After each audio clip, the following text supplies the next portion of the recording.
আসসালামু আলাইকুম গাইস, আপনারা কেমন আছেন? আমি তো আলহামদুলিল্লাহ ভালো আছি। তো চলে আসলাম সন্ধ্যার দিকে একটা নাস্তা বানাবো, তো আপনাদের সাথে শেয়ার করতে আসলাম। তো দেখুন কি নাস্তাটা বানাইতেছি। আমি এখানে কিছুটা আটা নিয়ে নিছি, আপনারা চাইলে ময়দাও নিতে পারেন। নিয়ে সেটাকে গোলা করছি, মানে রুটি বানানোর জন্য যেভাবে করি তো সেটাই করছি। করে এখন বেলে রুটি করে তারপর ছুরি দিয়ে কাটতেছি। দেখুন একটা একটা শামুকের মতো, মানে গোল গোল করে একটা করবো, রুটি করে এটাকে কাটবো। এভাবে কেটে তারপরে হচ্ছে আমি হাত দিয়ে বটে একটা জিনিস তৈরি করব। এটা দিয়ে হচ্ছে সন্ধ্যার একটা নাস্তা বানাবো। তো কীভাবে বানাই আপনাদের সাথে শেয়ার করব। তো চলে আসলাম, বানাবো যখন আমার গাইজদের সাথে শেয়ার করি।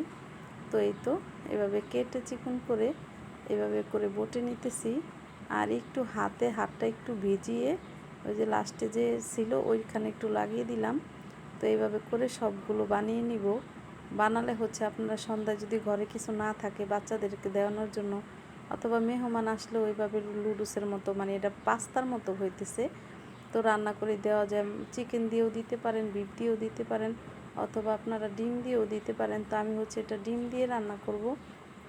তো আজকে হচ্ছে ঘরে তেমন কিছু ছিল না, একটা লুডুস ছিল। তো ভাবলাম ছোট একটা লুডুস আছে, বাচ্চাদেরকে দিব, রান্না করব। তো আবার দোকানে যাব রাত্রেবেলা, তো সেজন্য ভাবলাম যে এটা দিয়ে বুদ্ধি খাটিয়ে একটা নাস্তা তৈরি করে নিই। তো আটা ছিল ঘরে, আমরা যেহেতু নাস্তা খাই সকালে মাঝে মধ্যে, তো আটা থাকে। তো এগুলো দিয়ে হচ্ছে এইভাবে করে সবগুলো বানিয়ে নিছি। দেখুন কি সুন্দর দেখা যাইতেছে।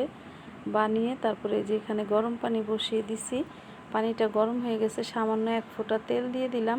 আর এই যে 1 প্যাকেট ম্যাগি লুডুস নিয়ে নিছি, সেই ম্যাগি লুডুসের সাথে এটাকে সিদ্ধ করব। সিদ্ধ করে তারপরে হচ্ছে বানাবো। তো লুডুসটাকে ভেঙে আমি ছোট ছোট টুকরা করে দিয়ে দিছি। আর এগুলো সাথে দিয়ে দিব। পাস্তা যেভাবে সিদ্ধ করি ওইভাবেই লুডুসের সাথে একসাথে সেদ্ধ করে নিব। সেদ্ধ করে একটা ছাঁকনি দিয়ে তুলে নিব। নাস্তাটা কিন্তু খেতে ভীষণ মজা।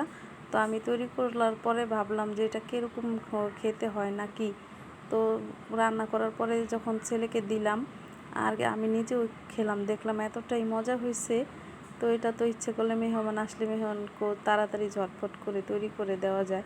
চিকেন দিয়ে রান্না করলে আমার মনে হয় যে আরও বেশি টেস্ট হবে। আমি যেহেতু ডিম দিয়ে রান্না করছি, এতটা মজা হয়েছে, তাহলে চিকেন দিয়ে রান্না করলে আরও মজা হবে। আপনার সাথে গাজর দিতে পারেন, ক্যাপসিকাম দিতে পারেন, দিয়ে রান্না করলে কিন্তু ভীষণ মজা। তো আমি এখানে পেঁয়াজ কুচি দিয়ে দিলাম এটা রান্না করার জন্য। যখন কিছু না থাকে সংসারে কিন্তু বুদ্ধি খাটিয়ে অনেক কিছু করতে হয়। তো যাদের সংসারে মনে করেন অনেক সময় অনেক কিছু থাকে না, তখন বাচ্চাদেরকে ম্যানেজ করার জন্য কিছু একটা করতে হয়। কারণ মা যেহেতু মায়েরাই সব কিছু করা লাগে। তো বাবারা তো তেমন কিছু অতটা সংসারের প্রতি ওই টাকা পয়সা এনে দেয়, বাজার করে দেয়, ওই পর্যন্তই শেষ। কিন্তু মহিলাদের হচ্ছে মানে যত জ্বালা, সকালে ঘুম থেকে ওঠার পরে কি রান্না করবে, কি খাবে, সবার জন্য তৈরি করার জন্য কি করবে একটা টেনশন থাকে। আবার হচ্ছে সন্ধ্যা হলে বাচ্চারা কি খাবো আম্মু কি খাবো, তো সেটাই সবার একটা টেনশন থাকে সেটা তৈরি করার জন্য। তো সেই জন্য ভাবলাম যে আজকে আর কি করব, এটাই রান্না করে দিই বুদ্ধি করে। তো সেজন্য একটা ডিম ছিল ঘরে, ডিমও নেই। ডিমের দামটা কিন্তু প্রচুর বাড়ছে, কি বলবো।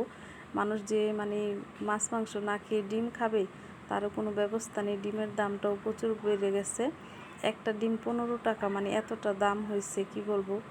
তো একটা ডিম ছিল ঘরে, আমি সেটা ডিম লাগেনি, তো ভাবছি এই ডিমটা দিয়ে আজকে এইভাবে শর্টকাট করে একটা নাস্তা তৈরি করব। আর টমেটো সসটা তো থাকেই ঘরে, কারণ আমার মেয়ে হচ্ছে টমেটো সস সবসময় খায়, এটা সেটা দিয়ে তো সসটা থাকে। তো আমাদের দোকান থেকে সসটা আনা হয়েছিল, ওর বাবা বলছিলাম সসটা আনছি। আর এই তো টমেটো সস দিয়ে একটা ডিম দিয়ে দেখুন আমি কতগুলো নাস্তা তৈরি করলাম। কিন্তু মজা হয়েছে কিন্তু, মানে একটা ডিম, সেজন্য ভাবতেছিলাম আমি যে একটা ডিম দিলাম নাস্তাটা কেমন হবে না হবে। আর লুডুসের যে মশলাটা ছিল সেই মশলাটাও দিয়ে দিছি, লবণ দিয়ে দিছি, দিয়ে তারপরে হচ্ছে এই করে নিছি। আপনারা চাইলে আগে লুডুসটা সিদ্ধ করে ওইটা আলাদা করতে পারেন, কিন্তু লুডুসের সাথে দিলেও ভালো হয়। লুডুসটা বেশি একটা সিদ্ধ করা যাবে না, তাহলে ওইটা কিন্তু বেশি সিদ্ধ করতে গেলে ওইটা গলে যাবে, তো ওই নাস্তাটা গলে যাবে। সেজন্য লুডুসটা আগে সিদ্ধ করবেন একটু, তারপরে দিবেন। আমি একসাথেই দিয়ে দিছি, আমারটা কিন্তু গলেনি, তো একদম ভালো আছে।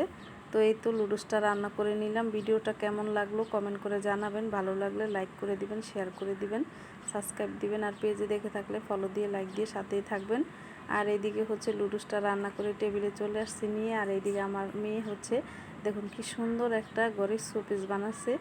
মানে এত সুন্দর করে ও হচ্ছে সব কিছু মানে বানানোর জন্য উস্তাদ, এটা সেটা বানাবে। তো দেখুন একটা কি সুন্দর জিনিস বানাইছে। আমি তো দেখে অবাক, মানে টেবিলে আসছি নাস্তা নিয়ে তখন দেখলাম, এর আগে দেখিনি। তো আমি দেখে তাকিয়ে আছি যে কি বানাইতেছে, আর এই রঙগুলা কখন কিনে আনছে এনে এগুলো বানাইতেছে এত সুন্দর করে। মানে ওর হাতের কাজ এত সুন্দর। তো আপনারা যদি কেউ এগুলো নিতে চান ঘরের শোপিসের জন্য, তো আমার কমেন্ট বক্সে কমেন্ট করে জানাবেন। তো এই তো আজকে ভিডিওটা এখানে শেষ করে দিব। তো দেখুন কি করে বানাইতেছে। তো সবার যদি কারো দরকার হয় কমেন্ট করে জানাবেন, তাহলে তৈরি করে পাঠিয়ে দিব। তো সবাই বলবেন এই জিনিসটা কেমন হলো, বানানোটা সুন্দর হয়েছে নাকি। তো আল্লাহ হাফেজ।